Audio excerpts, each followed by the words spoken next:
order for me to access the gym, I have to scan the QR code on my app.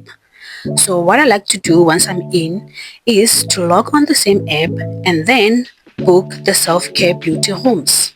The app is in Japanese as you all can see, however, it is quite simple to use it. So I usually end my workouts with a massage chair. However, I wanted to start with it this time. Unfortunately for me, it was fully booked until 6:30 p.m. So I had to improvise and start off with the fat removal room, of which is my absolute favorite.